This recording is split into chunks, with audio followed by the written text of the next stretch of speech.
We are talking about Oath of the Watchers today, which is a Paladin subclass. I'm trying to do like one subclass for each class before I, go on to the next ones. Oath of the Watchers is pretty interesting in concept. It's something that other Paladins could have already been, but kind of gives you the tools to do that specific thing. Their general oath that they take is there are big bad things from not the material plane. We need to, stop them. Otherwise, dun, they kill everyone or something. So, an Oath of the Watcher Paladin's responsibility is to protect the material plane, in essence. I think that's a pretty interesting theme, and later down the line, my fighter character will be taking this subclass when they go into Paladin. So, I'll be able to see what this is looking like. Tasha's is definitely going the right direction with a lot of their new stuff, and it kind of shows that, the 5e team listen. Let's check out some features. So for starters, you've got your oath spells, which basically, function similar to cleric subclasses, and what other ones? I think ranger. I'm guessing ranger. And basically they get a bunch of different spells depending on what, subclass you've picked. As you can imagine, Oath of the Watchers is a lot of like protecty and CE stuff. Makes you a great bodyguard. So the first level spells you'll get are Alarm and Detect Magic. Paladins, to my knowledge, cannot ritual cast. Therefore, Alarm is going to be spending a spell slot to do so, but it can still be very useful. Same with Detect Magic. Both of those are normally ritual spells. If someone had them as a ritual, they would likely use that as a ritual. You've got Moonbeam and See Invisibility for second level spells. Moonbeam is cool, but it basically needs your action to do it. And at that point, you're a Paladin, you have extra attack at level 5. See Invisibility, people don't use that. There's a few occasions where they might, but overall I don't know anyone who would have used it in my entire life. Like, you get Counterspell for third level spells, which is cool for a Paladin, because you're always going to be in the front. Paladin builds are almost entirely melee. If you're a ranged Paladin, you can't smite. It's very rude of it. And non-detection, which is cool, hides you from all of the baddies trying to look for you with their scrying. 13th is Aura of Purity, which, let me check. I feel like this is the worst aura. Yeah, it's a pretty bad aura.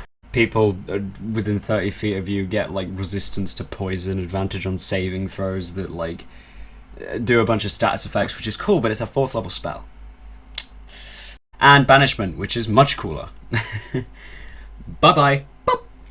We did a video on Banishment, so you can check that out. And finally, the 5th level spells you get. Hold Monster and Scrying. Hold Monster, stop right there, and Scrying is, there's an extra player in the threat, I'm gonna look for him. You get all these spells as default, so like, you're just gonna have them forever. You will never be able to get rid of them. Unless you switch subclasses, which Tasha's let you do now. You've also got your 2 channel Divinity options, which is very sexy. Because you get a channel Divinity, and your subclass gives you what you get. So the first one is Watcher's Will, where you can give people within 30 feet of you up to your charisma modifier, minimum of 1. They keep having to say that because sometimes people like make 10 charisma paladins. For 1 minute, you and the chosen creatures have advantage on intelligence, wisdom, and charisma saves. Keeping in mind, paladins, despite being charisma casters, this is not going to always be their primary stat. Sometimes people will want strength or constitution to be their priority before they start properly investing in charisma, because strength and constitution give them more fightery benefits, But if you're a very high charisma paladin, you can give all your allies a really good buff. Gives them advantage on half of the saving throws in the game. And the more common ones as well. You also get Turn Undead, except it's Abjur the Extra Planar. You get to turn a Aberration, Celestial, Elemental, Fey, or Fiend. They can hear you within 30 feet. They need to make a Wisdom save, and on a fail, they're turned. Similar to how Turn Undead works, they have to run and dash action and can't get anywhere near you, etc., etc. It lasts for a minute or until it takes damage, so that's a good chance to just fucking leg it. Okay, let's move on to the 7th level feature, which is So Paladins get their aura at 6th level, which means that they let everyone around them, including themselves, 10 foot around, get a bonus to their saving throws equal to their charisma modifier. Aura of the Sentinel adds to that. And while in the aura, any people, including you, in the aura, get to add your proficiency bonus to their roll. That's very good. I really like a lot of the bonuses to initiative that Tasha's gives you, because initiative's cool as hell. You want the party to go first, like, all the time. Well, most of the time. Yeah, when the party goes first, it's better. If you want to take this, you're never going last, dude. Especially if you didn't dump dexterity as a paladin, which is what most people have to do. In any case, big buff, and the aura increases to 30 feet at level 18, which is good. And yeah, initiative bonuses are broken, and it's great. It's absolutely amazing. My fighter character in Dungeon of the Mad Mage constantly has a D8 to add to their initiative from our wizard in the party, who keeps spamming it on me, and I love it. So Vigilant Rebuke is your 15th level feature, and it works really well with your first Channel Divinity option, the one where you give everyone around you advantage on intelligence, wisdom, and charisma saves. Because when you or a creature within 30 feet of you succeeds one of those saves, you can use your reaction to deal 2d8 plus your charisma modifier force damage to the creature that caused the saving throw to happen. That's very cool. Paladins often, I find, don't get to use their reactions as much, which I think is, you know, it's fine. Paladins are, you know, turn takers. They'll have a bunch of buffs up, and on their turn they'll just frickin' and then you're dead. But I think that is really interesting, that the two features actually work together. That's something you don't see so often. Sometimes some will inform others, like, oh, you get maneuvers. At later levels, they get better. Vigilant Rebuke directly works off of, what's its name? Watcher's Will. And it's very cool. Also, I think that this is interesting game design, and Video Game Donkey talked about this in his Overwatch 2 video. When you want people to play as a team, you give them like upgrades that seem like selfish rewards, but in fact encourage you to help your party. So the Paladin is going to feel more inclined to not go in and just deal like maybe 30 damage and end their turn, and instead save their party member from getting whole personed, etc, etc. Because then they get to see a visual representation of them benefiting from it as a character, because now you get to use your reaction to blast someone with 2d8 plus your charisma modifier force damage. 2d8 plus 5 isn't remarkable at 15th level, but the fact that there's no limit on the feature is very good. Paladins are the only classes to get a subclass ability at level 20, and each of them are very powerful in their own rights. It's normally a like bonus action or action form change where you get like a bunch of buffs for like 1 minute to 10 minutes, I think. And this one is Mortal Bulwark, the one you get at level 20. So you get True Sight to 120 feet. True Sight is very good. 20th level again isn't going to help too much, especially when you're going to be using this in combat, I think at least. You also get advantage on attack rolls against Aberrations, Celestials, Elemental, Fae, and Fiends. In case you can't tell, they're the 5 creature types that you're good at killing. Ironically, Undead isn't part of that, but they're not really extra planar, so... Or you have Smite, you're good. Advantage on attack rolls against certain creatures, I'm perfectly fine with. I think Rangers should just kind of get that at some point.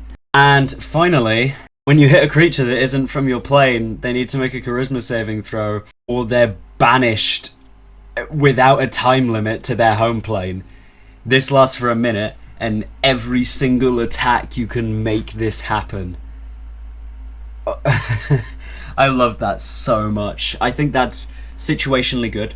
So perhaps talking to your DM about if you intend to play Oath of the Watchers Paladin, perhaps being like, hey, they're going to be a lot of, you know, Fae, Fiends, Celestials, Elementals. And if they say yes, go for it. Because then at 20th level, you get to win the game.